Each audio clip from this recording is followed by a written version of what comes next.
อาสาฬหบูชามาบรรจบ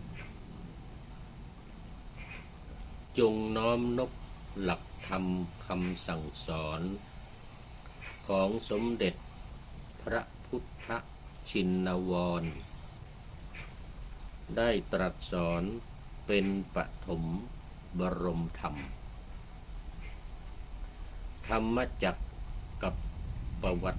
ตนสูตรพระพุทธองค์ทรงพูดอย่างงามขำปัญจวัคคีย์รับฟังแล้วน้อมนำไปสู่การบรรลุธรรมเป็นมงคลอริยมรรค8 องค์ทรงดำรัสทรงชี้ชัดงามตามเหตุผล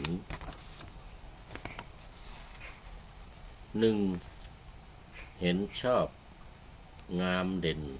เป็นมงคล 2. กมลดำริชอบประกอบดี 3. วาจาเจรจาชอบประกอบพจน์สิ่งงามงดการงานชอบกอบศักดิ์ศรี 5. เลี้ยงชีพโดยชอบกอบกรรมดี 6. โสภีความเพียรชอบประกอบการ 7. สติระลึกชอบประกอบกิจ 8. โสภิตสมาธิชอบกอบแก่นสารอริยมรรค8 ข้อพอประมาณทางนิพพานดีล้วนควรดำเนินขอถวายความนอบน้อมแด่พระรัตนตรัยมีพระพุทธเจ้าเป็นต้นขอถวายความเคารพพระมหาเถระพระเถรานุเถระเจ้าคณะพระสังฆาธิการทั่วโลกมีพระเดชพระคุณพระธรรมเสนาบดีเจ้าคณะภาค7 วัดพระธาตุดอยสุเทพเป็นต้นและขออำนวยพรแด่ท่านผู้ฟังท่านผู้ชมสาธุชนพุทธบริษัททั้งหลายวันนี้รายการนาวาวังทองของวัดพระธาตุดอยสุเทพออกอากาศทางสถานีวิทยุพระพุทธศาสนาแห่งชาติและจริยธรรมวัดพระธาตุดอยสุเทพระบบ FM 96 เมกะเฮิรตซ์มีพ่อครูบรรลบนามวงพรหมเป็นผู้อำนวยการอาจารย์พระมหาประสิทธิ์ประสาธิโกเป็นหัวหน้าสถานีและอาตมาภาพพระครูปริยัติยานุศาสตร์เป็นผู้บรรยายเวลา 7:30 นาทีถึง 8 นาฬิกาและเวลานี่วันศุกร์เสาร์อาทิตย์3 วันและเวลา 13 ถึง 14 นาฬิกาวันศุกร์และวันเสาร์2 สถานีวิทยุเพื่อการศึกษาพระพุทธศาสนาและวัฒนธรรมวัดฝายหินตำบลสุเทพอำเภอเมืองจังหวัดเชียงใหม่มีพระครูสมุวิสุวัตรวรกิจโจเป็นผู้อำนวยการนำออกอากาศเวลา 17 ถึง 18 นาฬิกาวันพุธ 14 ถึง 15 นาฬิกาวันศุกร์และวันเสาร์และ 15 ถึง 16 นาฬิกาวันอาทิตย์สำหรับวันนี้ก็บันทึกเสียงล่วงหน้ามา1 วันพร้อมกับเสียงเขียดออบแอบออบแอบเราว่ามันดึกแล้วตอนนี้3 ทุ่ม 40 นาทีเริ่มรายการวันนี้ก็ต้องดำเนินไปจนถึง4 ทุ่ม 35 นาทีอย่างน้อยๆนะต้องได้55 นาทีขึ้นไปเพราะรายการ1 ชั่วโมงนี่ก็จะบันทึก55 นาทีขึ้นไปแต่ไม่เกิน1 ชั่วโมง เพราะว่าสถานีแต่ละแห่งก็จะต้องบางทีเปิดในช่วงเช้า8 ถึง 9 นาฬิกาเนี่ยก็มันมีเพลงชาติแต่ละครั้งก็ดังไปหลายนาทีนะเพลงชาติอีกรวมแล้วก็ประมาณ5 นาทีเหลือเวลาของรายการประมาณ55 นาทีดังนั้นก็ต้องให้อยู่ในเวลาแต่ก็ไม่มีปัญหาเพราะว่ามี FC มีแอดมินคอยช่วยดำเนินการตัดต่อให้อยู่ในเวลา ดังนั้นแต่การบรรยายทาง Facebook ไลฟ์นี่ก็อาจจะเกินเวลาบ้างก็ได้หรือแต่ก็ไม่ต้องแต่ก็ไม่ต่ำกว่า55 นาทีตอนนี้ขอต้อนรับพระเดชพระคุณหลวงพ่อสุทธิสงึมรำจากจังหวัดบุรีรัมย์ นึกว่าผมก็หลับไปแล้ว ยังไม่หลับ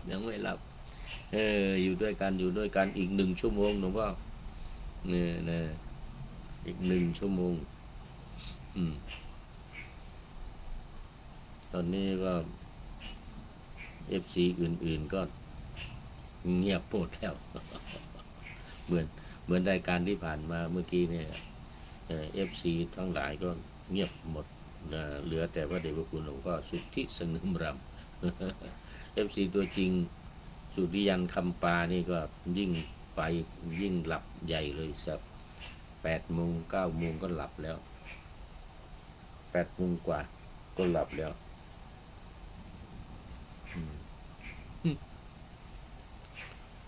เป็นอาทิตกัลยาณธรรมโมผู้มีธรรมมันงามในเบื้องต้นได้แก่ศีลแล้วก็เดี๋ยวต่อไปก็อยู่ไปจนถึงมัชเชกัลยาณธรรมโมแล้วก็ต่อไปจนถึงปริโยสานะกัลยาณธรรมโมเพราะว่าคิดว่าไม่มี FC อื่นแล้วในค่ำคืนวันนี้เราคงจะไปคอยเปิดฟังกันในภายหลังนี่นะฟังกันในภายหลังก็หลายคนบอกว่าถ้ามันดึกเกินไปก็ม้อยไปก่อนเนื้อนะ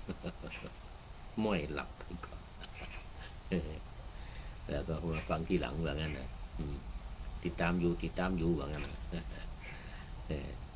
ตอนนี้ให้เกียรติติดตามไปก่อนให้เกียรติฟังไปก่อนมาวันนี้ก็นาวาวังทองของวัดพระธาตุดอยสุเทพนะนี่ก็วันนี้มีเวลามากต้องทบทวนหลักการวิธีการและอุดมการณ์ให้ฟังกันก็สถานีทั้งหลาย3 4 5 สถานี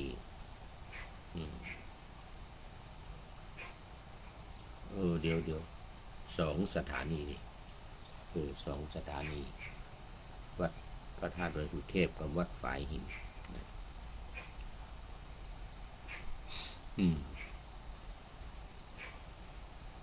ก็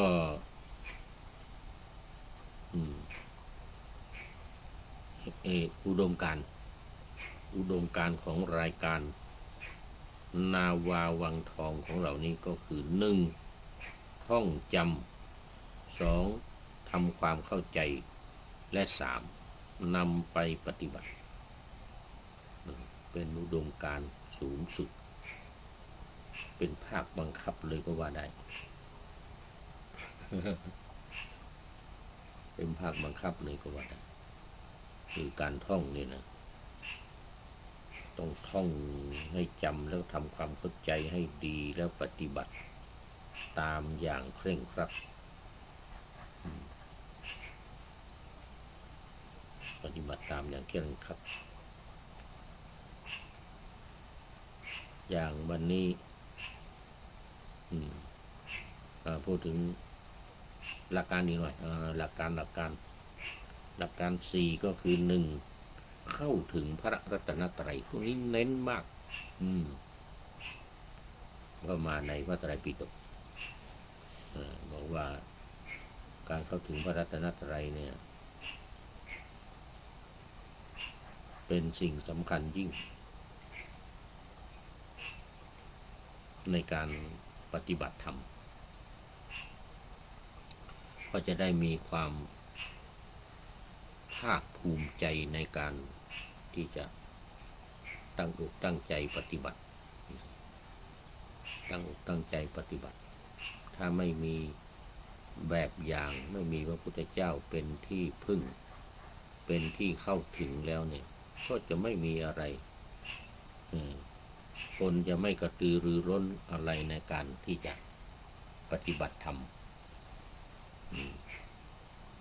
ทั้งปฏิบัติ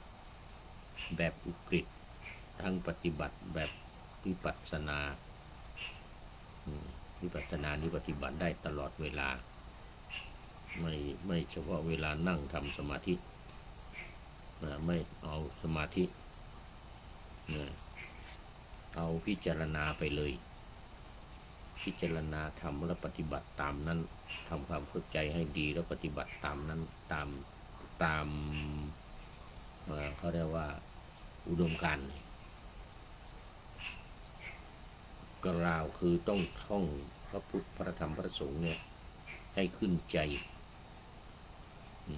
พุทโธเมนาโถธัมโมเมนาโถสังโฆเมนาโถนี่นะจำให้แม่นยำติดปากติดตาติดหูติดจมูกและติดใจยอมรับนี่เป็นหัวใจสำคัญของรายการนาวาวังเรา ธรรมะนาวาวัง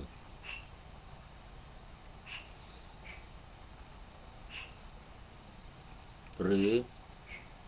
อีกบทหนึ่งพุทโธเมสรณังวรังธัมโมเมสรณังวรัง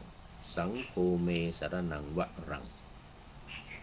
พระพุทธเจ้าพระธรรมและพระสงฆ์เป็น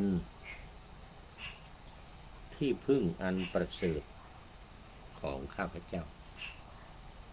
มีคำว่าประเสริฐเข้ามาด้วยวรังแปลว่าประเสริฐเป็นที่พึ่งอันประเสริฐของข้าพเจ้าหรือจะเน้นในเรื่องของไม่มีที่พึ่งอื่นด้วยก็ได้นัตถิเมสรณังอัญญังที่พึ่งอื่นของข้าพเจ้าไม่มีนี่ย้ำเน้นย้ำที่พึ่งอื่นของข้าพเจ้าไม่มีแต่พระพุทธพระธรรมพระสงฆ์เท่านั้นยกเว้นการบูชานะการบูชาสักการะ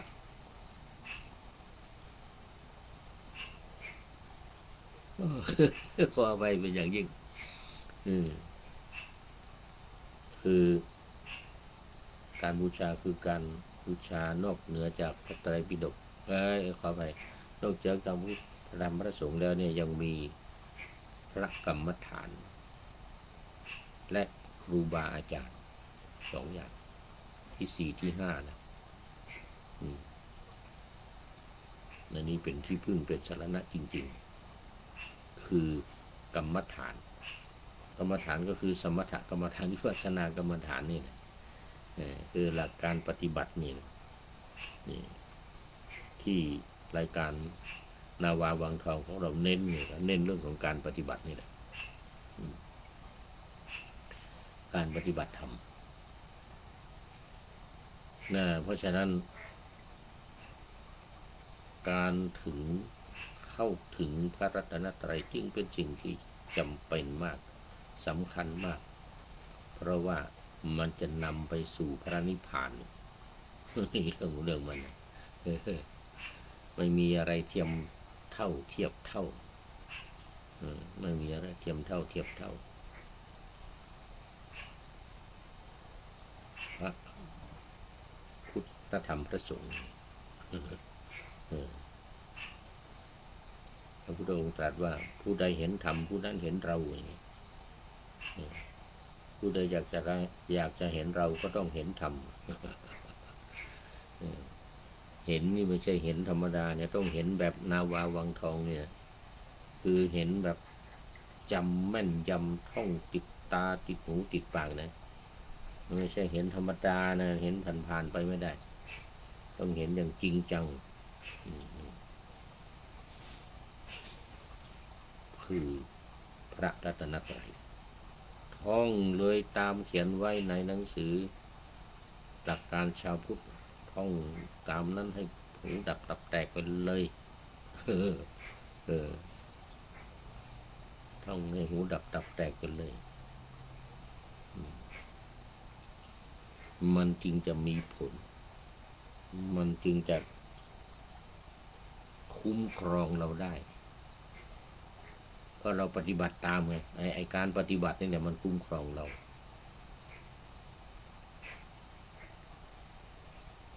เป็นส่วนสำคัญ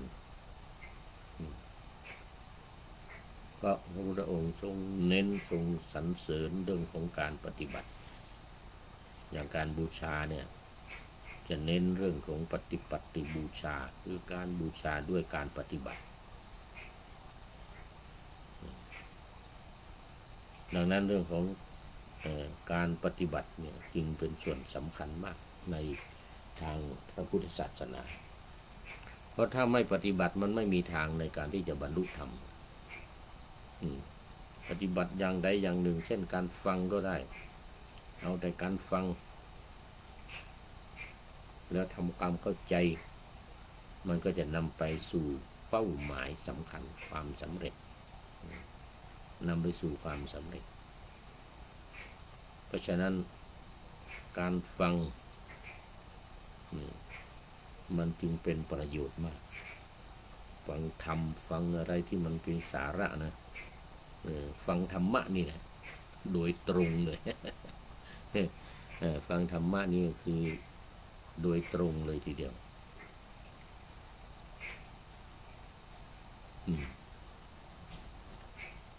การฟังการคิดการพิจารณาการฟังการคิดการพิจารณาฟังแล้วก็คิดนี่หมายถึงคิดทั้งสองอย่างนะคิดถึงสิ่งที่เคยฟังมาเคยเล่าเรียนมาก็ได้แล้วก็นั่งคิดเองโดยไม่ต้องอาศัยสิ่งเหล่านี้นั่งคิดเองจนมันบรรลุเองรู้เองเกิดปัญญาเองอันนี้เป็นทั้งสมถะทั้งวิปัสสนาทั้งสมถะทั้งวิปัสสนาสอง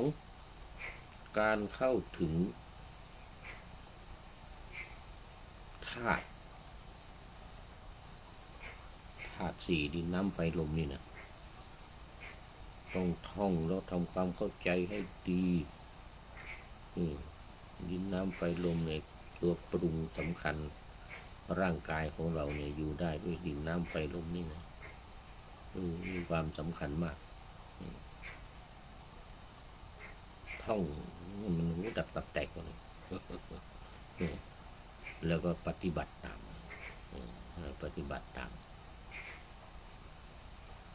หลักการและวิธีการหรืออุดมการณ์เพราะฉะนั้นในเรื่องของการปฏิบัติจึงถือว่าเป็นหัวใจสำคัญของ นาวาวังทอง หรือธรรมนาวาวังของสำนักพระราชวังเน้นเรื่องการปฏิบัติกรรมฐานฝ่ายวิปัสสนาไม่เอาสมถะนะไม่เอาสมถะเอาแต่วิปัสสนาเนี่ยให้รู้แจ้งเห็นจริงไปเลยแล้วก็บรรลุกันไปเลยไม่ต้องไปนั่งทำสมาธิรอจนมันเกิดปัญญาเองเกิดสมาธิตั้งมั่นก่อนนั้นจึงจะเกิดปัญญานะลำบากแต่คนที่ทำอยู่แล้วเดี๋ยวไม่ลำบากง่ายแต่คนยังไม่เคยทำเนี่ยมาทำก็โอ้โหไม่รู้ว่าเมื่อไหร่มันจะบรรลุเมื่อรู้เมื่อไหร่มันจะรู้แจ้งเห็นจริงเนี่ยเพราะสมถะมันทำให้จิตสงบเท่านั้นไม่ได้ทำให้เกิดปัญญาอะไรมันจะเกิดปัญญาเองเขาเรียกว่ามันจะเกิดการลอกเลียนแบบเกิดการลอกเลียนแบบแล้วก็ลอกมาแล้วก็ปฏิบัติอย่างจริงจังเลยมันจึงจะประสบผลสำเร็จดังนั้นข้อนี้การท่องกรรมฐานธาตุกรรมฐานทั้งสี่คือดินน้ำไฟลมตัวของเราเนี่ยประกอบด้วยดินน้ำไฟลมถ้าไม่มีดินน้ำไฟลมก็อยู่ไม่ได้ตายแต่ที่ตายกันเพราะว่าดินน้ำไฟลมออกนั่นแหละออกจากร่างกายวิญญาณออกจากร่างกายอันนี้ข้อ2หลักการข้อ2หลักการข้อ3ก็คือขันธ์5รูปเวทนาสัญญาสังขารวิญญาณนี้ต้องให้ชัดเจนเห็นแจ้งคือเห็นความดับความเกิดเกิดแล้วก็ดับแล้วก็เกิดเนี่ยเพราะฉะนั้นมันอยู่ในไตรลักษณ์คือลักษณะความไม่เที่ยงเป็นทุกข์แล้วก็เป็นอนัตตาดังนั้นมันจึงต้องทำความเข้าใจให้ดีอย่าให้พลาดด้วยเด็ดขาด4อริยสัจ4ไอ้นี่เป็นหัวใจของพระพุทธศาสนาหัวใจของการปฏิบัติเลยทีเดียวอย่างวันนี้จั่วหัวก็เป็นเรื่องของอาสาฬหบูชาก็มีธรรมจักรกับปวัตตนสูตรนี่แหละเป็นหลักที่พระพุทธองค์ทรงตรัสพระธรรมเทศนาทั้งหลายอาศัยธรรมจักรกับปวัตตนสูตรนี่เป็นเบื้องต้นธรรมจักรกับปวัตตนสูตรพระพุทธองค์ทรงพูดอย่างงามขำปัญจวัคคีย์รับฟังแล้วน้อมนำไปสู่การบรรลุธรรมเป็นมงคลเป็นมงคล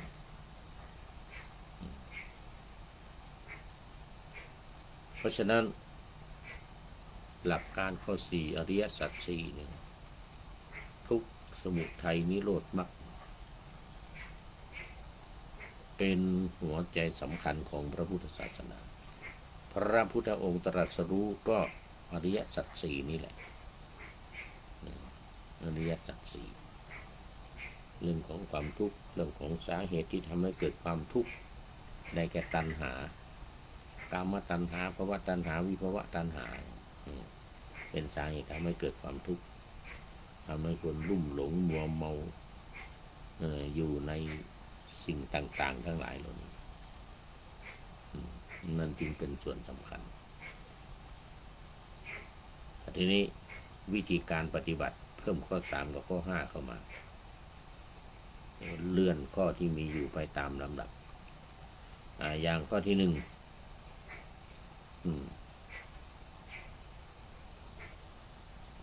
ข้อที่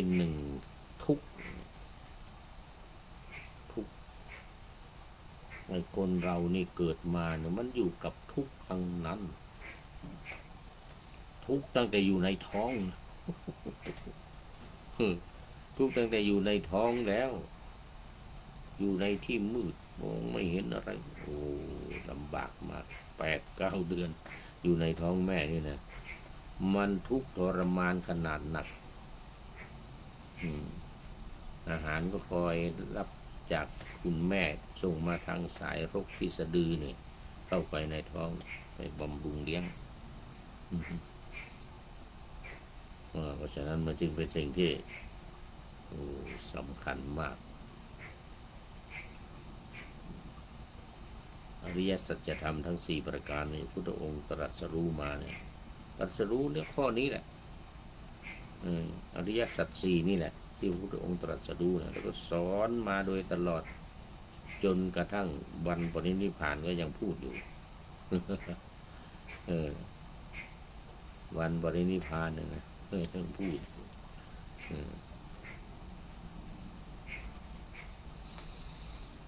นี่เป็นหลักการที่สำคัญของรายการธรรมนาวาวังหรือนาวาวังทองชื่อใหม่ของรายการเรานี่นะเพิ่มทองเข้ามาตัดคำว่าธรรมะข้างต้นออกเอาแต่ว่านาวาวังทองนาวาวังทอง เอามาดูวิธีการ6หลักการ4วิธีการ6วิธีการที่1เอาเข้ามาเลยท่องธาตุกรรมฐานท่องพระรัตนตรัยท่องขันธ์5ท่องอริยสัจ4ข้อที่1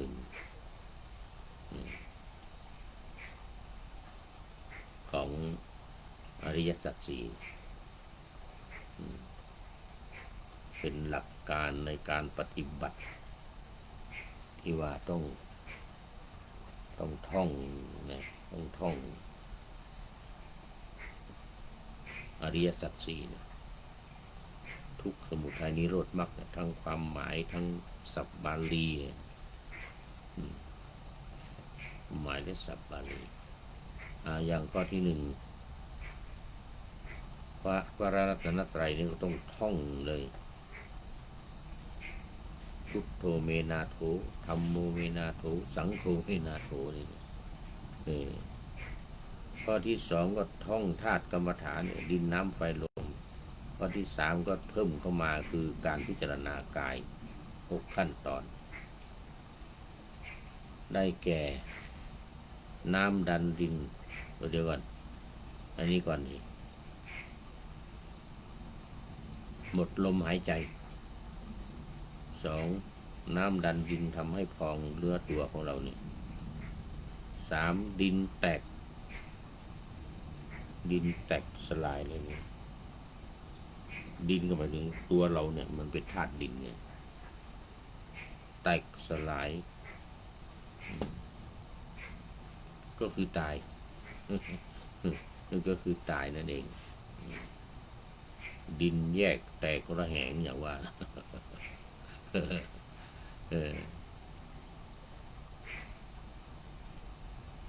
เสร็จแล้วข้อ4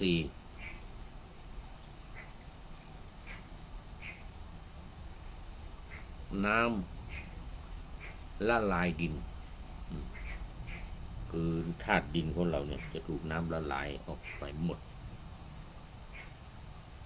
ไฟสู่น้ำดินไปสู่ดินลมไปสู่ลมไฟไปสู่ไฟนี่เป็นการพิจารณาเสร็จแล้ว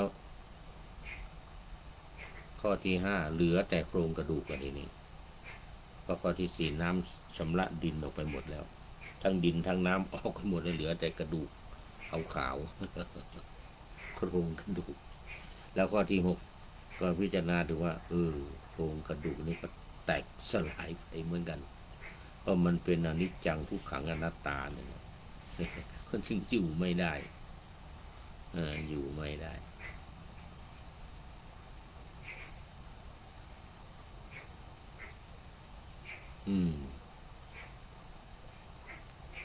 เลื่อนข้อ3ไปข้อ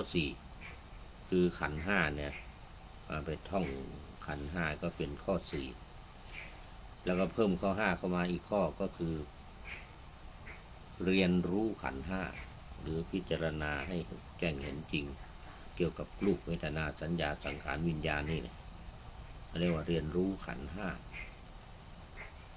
เสร็จแล้วก็พิจารณาการเกิดการดับของขันธ์ห้าเนี่ยว่ามันเกิดยังไงมันดับยังไงเกิดมากเกิดน้อยอะไรยังไงวันหนึ่งเกิดกี่ครั้งเกิดพิจารณาเลยเราก็ยกข้อ4ไปข้อ6ก็คืออริยสัจสี่ต่อเนื่องจากข้อ5เลยทีนี้พิจารณาความเกิดความดับของขันธ์5เนี่ยให้มันลงในอริยสัจสี่ลงในอริยสัจสี่เพราะนั้นวิธีการ6ข้อนี้ก็ล้อมาจากหลักการ4นั่นเองหลักการ4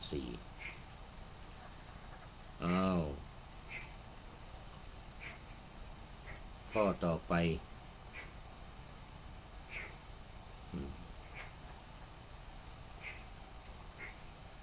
พิจารณาความเกิดความดับของขันธ์ห้าลงในอริยสัจสี่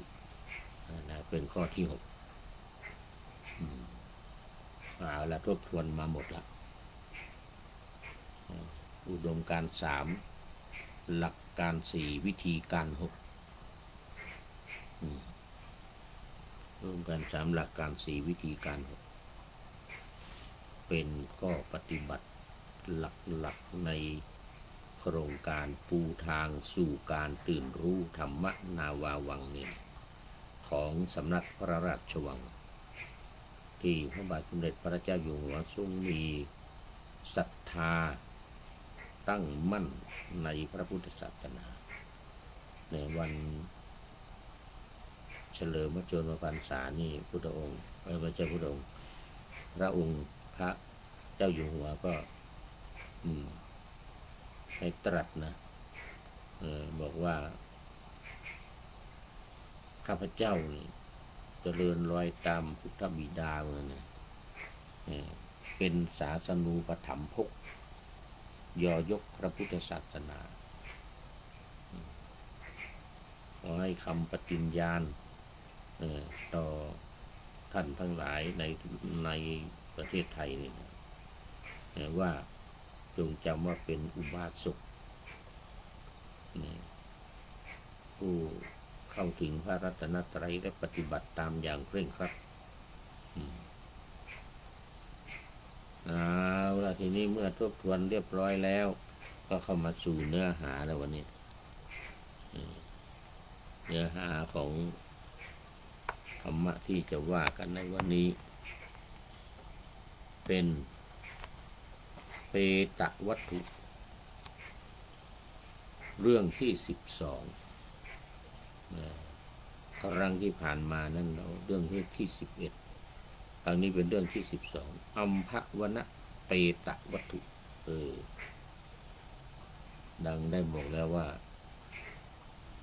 โครงการปูทางสู่การตื่นรู้ธรรมนาวาวังเนี่ยเน้นในเรื่องนี้แหละเน้นในเรื่องของการปฏิบัติทั้งภายในทั้งภายนอกนะให้สมดุลกันให้สมดุลกันอย่างอัมภวนะเปตวัตถุนี่นะเรื่องเปรตเฝ้าสวนมะม่วงเฝ้าสวนมะม่วงเพราะว่าพวกพ่อค้าได้ถามเวมานิกเปรตตนหนึ่งว่าเวมานิกเปรตตัวนี้ก็อยู่เฝ้าสระมะม่วงนั่นนะสระบุคลณีของท่านนี้แสนจะน่ารื่นรมเหมือนกันมีพื้นราบเรียบมีท่าน้ำงดงามมีน้ำใสสะอาดและมีน้ำมากด้วยมีดอกไม้บานสะพรั่ง เอ่อควักไขว่ด้วยหมู่มารไม่ใช่หมู่มารหมู่พระมรนี่จะว่าเป็นมารไปได้พระมรคือแมลงผู้เนี่ยแมลงผู้ไปคลึงเคล้ากลิ่นและเกสรของดอกบัว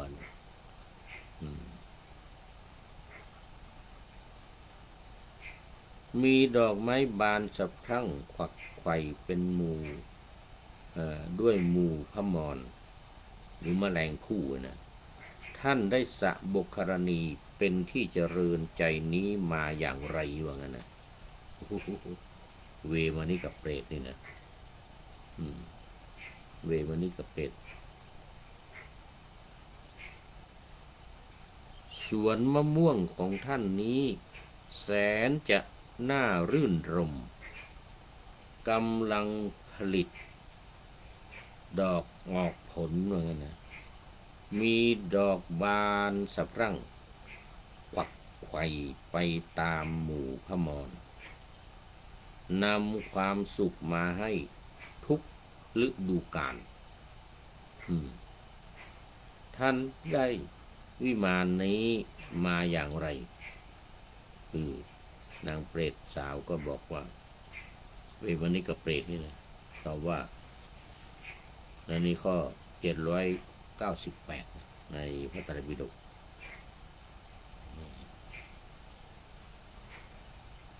ข้าพเจ้าได้สวนมะม่วงนางเวมานิกับเปรตตอบสวนมะม่วงมีร่มเงา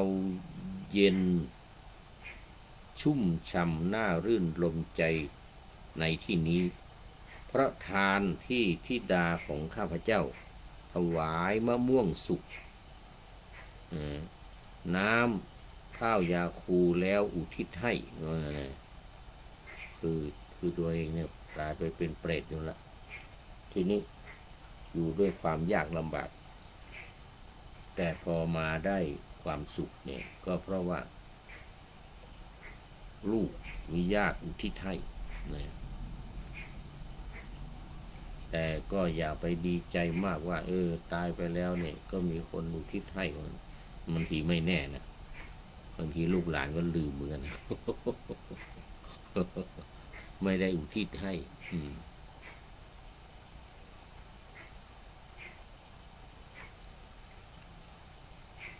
ธิดาของเปรตนั้นบอกลูกของตนเองว่าขอลูกจงดูผลแห่งทานความข่มใจและความสำรวมที่เห็นผลทันตาอย่างนี้เห็นผลทันตาอย่างนี้แม่เป็นสาวใช้มาเป็นลูกสะใภ้เป็นใหญ่ในเรือนในตระกูลของลูกภายหลังวันหนึ่งพระศาสดาทรงเห็นนางมีญาณแก่กล้าจึงแผ่รัศมีไปแสดงพระองค์ให้ปรากฏดุจประทับยืนอยู่เฉพาะหน้าแล้วได้ตรัสคาถานี้ว่าสิ่งที่ไม่น่าชอบใจย่อมครอบงำผู้ประมาทโดยอาการที่น่าชอบใจสิ่งที่ไม่น่ารักย่อมครอบงำผู้ประมาทโดยอาการที่น่ารักและสิ่งที่เป็นทุกข์ย่อมครอบงำผู้ประมาทได้โดยอาการที่เป็นสุขโดนครอบงำแล้วก็มันลักษณะว่าต้องอยู่อย่างเป็นสุขแต่ในกรณีอยู่อย่างเป็นทุกข์ถ้าไม่มี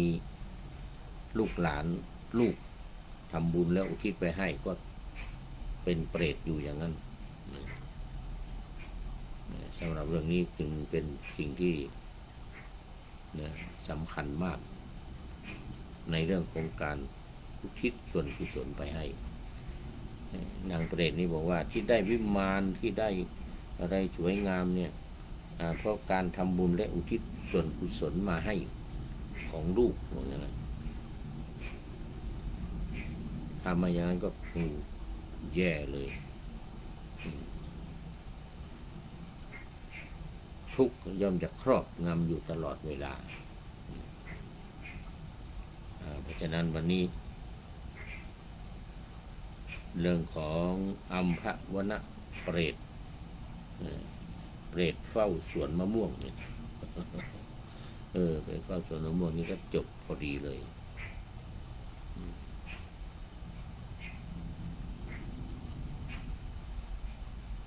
ยังพอมีเวลาอยู่เหลืออยู่อีกเล็กน้อย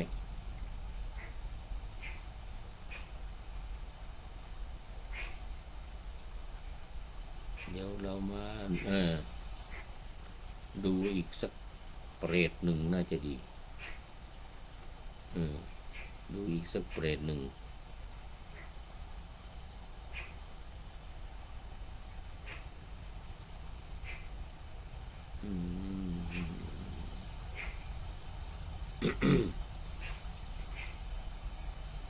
เปรตเฝ้าสวนมะม่วง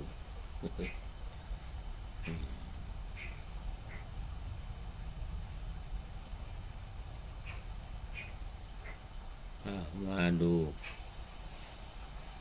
อีกสักหนึ่งตน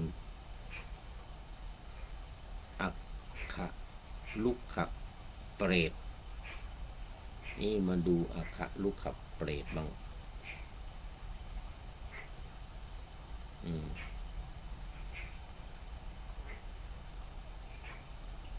ที่13นี่เรื่องที่13อักขะลุกขะเปตะวัตถุเรื่องอักขะลุกขะเปรตลุกขะเลยว่าต้นไม้ภูมิเทวดาตนหนึ่งเตือนอุบาสกคนหนึ่งว่านี่ข้อ800พอดีเลยทายกให้สิ่งใดผลจะเป็นสิ่งนั้นก็หาไม่เพราะฉะนั้นบุคคลพึงให้ทานเถิดครั้นให้ทานแล้วย่อมข้ามพ้นทุกข์และความพินาศทั้งสองย่อมประสบสุขทั้งสองเพราะทานนั้นท่านจงตื่นเถิดอย่าได้ประมาทเลยเปรตที่อยู่ในภพนี้และภพหน้าซึ่งเป็นประโยชน์เกื้อกูลทั้งแก่ตนเองและแก่ผู้อื่นอันนี้เป็นเรื่องของอักขระลุกขะเปรตอักขระลุกขะเปรตเทวดาภูมิเทวดาตัวหนึ่งเตือนอุบาสกอันที่ว่าเป็นภูมิเทวดานะมันก็คือเปรตนั่นแหละแต่ว่าอยู่ต้นไม้คอยดูอยู่ให้หากินอยู่แถวต้นไม้เปรตตัวนี้นะเพราะทานนั้นท่านจงตื่นเถิดอย่าได้ประมาทเลย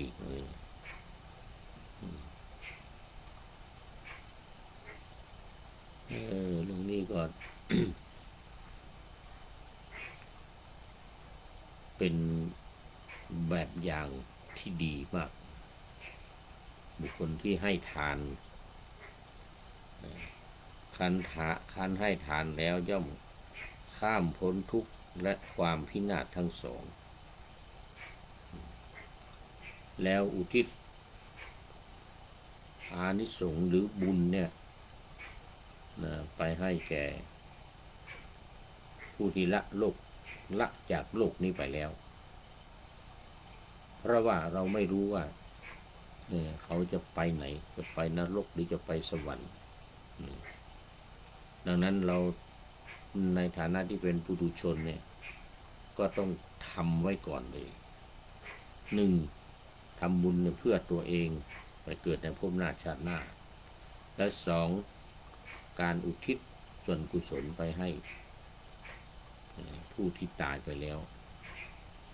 อาจจะเป็นปู่ย่าตายาย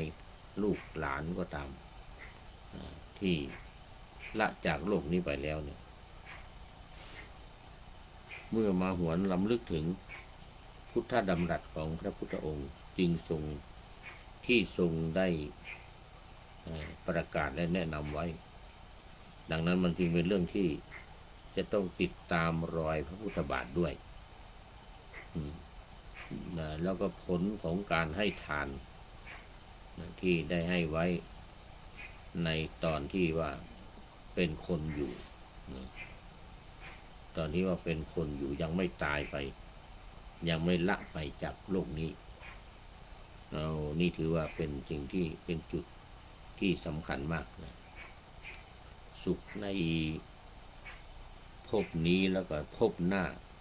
ซึ่งเป็นประโยชน์เกื้อกูลทั้งแก่ตนเองและแก่คนอื่น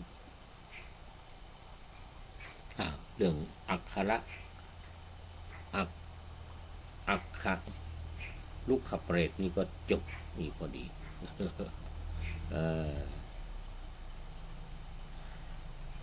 วันนี้นี่ได้2 เปรตนี่นะ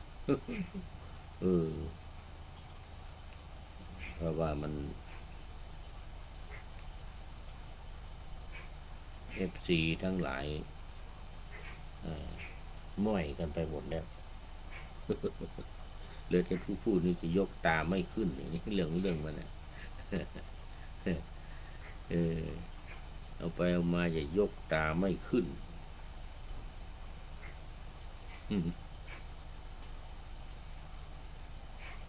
เครียด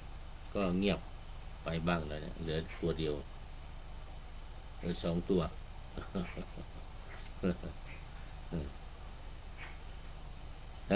เอาละทีนี้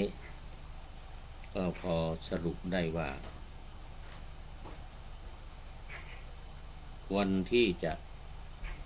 เอาเป็นตัวอย่างเอาเป็นเยี่ยงอย่างทั้งเปรตที่รักษาต้นมะม่วงทั้งเปรตที่อยู่ภูมิเทวดาเรียกว่าลุกขะเทวดาพอละไปแล้วนี่เป็นภูมิเทวดาคือเทวดาที่อยู่พื้นดินถ้าเป็นลุกขะเทวดาแล้วก็ดีหน่อยสูงขึ้นไปหน่อยอยู่ข้างบน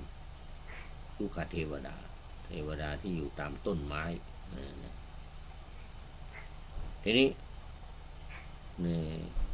คนที่ได้รับการแนะนำในเรื่องของการทำบุญแล้วก็ได้ขวนขวายในการทำบุญก็ถือว่าเป็นกิจกรรมพิเศษเป็นแนวทางที่ถูกต้องตามแนวทางของพระพุทธศาสนาดังนั้นทั้งอักขะลุกขเปรตทั้งอัมพะเปรตผู้รักษาดูแลสวนมะม่วงแล้วก็เปรตที่อยู่ภาคพื้นดินในวันนี้ก็ได้เป็นตัวอย่างให้กับท่านทั้งหลายที่จะพึงยึดถือนำไปปฏิบัติอย่างเคร่งครัดปฏิบัติอย่างถูกต้องเอาละเอาไว้แค่นี้ก่อนเดี๋ยววันต่อไปก็จะได้นำมาเล่าอีก ยังมีอีกเยอะ ในสูตรต่างๆที่เกี่ยวกับผู้ที่ละจากโลกนี้ไปคือเป็นเปรตทั้งหมดเพราะว่าคำว่าเปรตมันแปลว่าละไปแล้วจะไม่ว่าจะไปอยู่ในนรกหรือไปอยู่ในสวรรค์ก็ยังมีความสามารถในการที่จะฟังธรรมทำความเข้าใจและได้บรรลุผลกรรมอันเกิดจากการกระทำด้วยกุศลกรรมบททั้ง10 ประการจะมีการให้ทานรักษาศีลเจริญภาวนาใน3 อย่างนี้หลักใหญ่ทานศีล ภาวนา แล้วก็ข้อ4ข้อ5ข้อ4อปจายนะไมยคือการประพฤติอ่อนน้อมถ่อมตนอ่อนน้อมต่อผู้อื่นอปจายนะไมยบุญสำเร็จด้วยการเป็นผู้ที่อ่อนน้อมถ่อมตนแล้วก็ไวยาวัจจะไมยข้อที่5อย่างข่าวก่อนรายข่าวก่อนนี่แหละรายการนี้แหละแต่ว่าตอนต้นนึกไม่ออก มีแต่เรื่องของบาลีมีแต่เรื่องของหลักการที่สำคัญ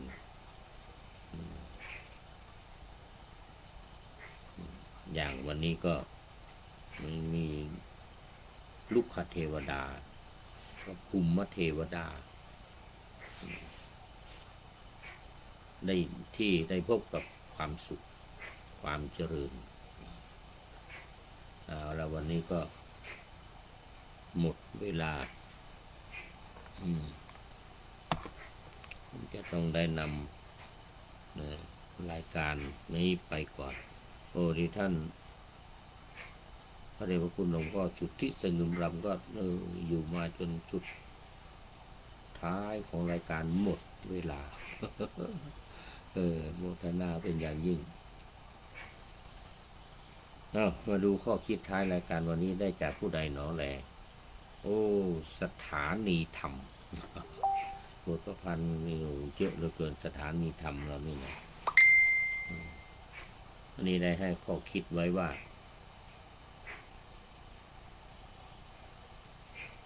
อาสา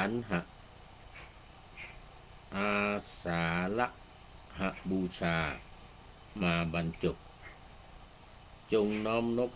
หลักธรรมคำสั่งสอนของสมเด็จพระพุทธชินวรได้ตรัสสอนเป็นปฐมบรมธรรมในวันอาสาฬหบูชานี่นะก็คือวันเข้าพรรษานะที่กำลังผ่านไปวันที่30เข้าพรรษาแต่หลักสำคัญมันอยู่ที่ว่าธรรมจักรกับปวัตตนสูตรพระพุทธองค์ทรงพูดอย่างงามขำ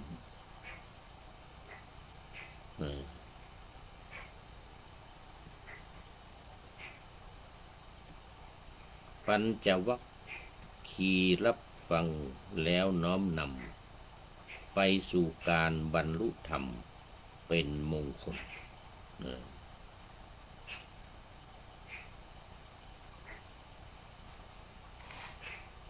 อริยมรรค8 องค์ทรงดำรัสทรงชี้ชัดงามตามเหตุผล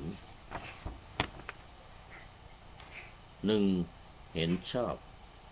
งามเด่นเป็นมงคล 2. กมลดำริชอบประกอบดี 3. วาจาเจรจาชอบประกอบคดคือวจนะนี่นะสิ่งงามงดการงานชอบกอบศักดิ์ศรี 5. เลี้ยงชีพโดยชอบกอบกรรมดี 6. โสภีความเพียรชอบประกอบการ 7. สติระลึกชอบประกอบใจ 8. โสภิตธรรมาธิปไตยสมาธิชอบก่อแก่นสารอริยมรรค8 ข้อพอประมาณ ทางนิพพานดีล้วนควรดำเนินอันนี้ก็เป็นข้อคิดไว้ในท้ายรายการนี้ด้วยปรโมทนาขอบคุณกับสถานีธรรมสถานีธรรมไว้ณที่นี้เป็นอย่างยิ่ง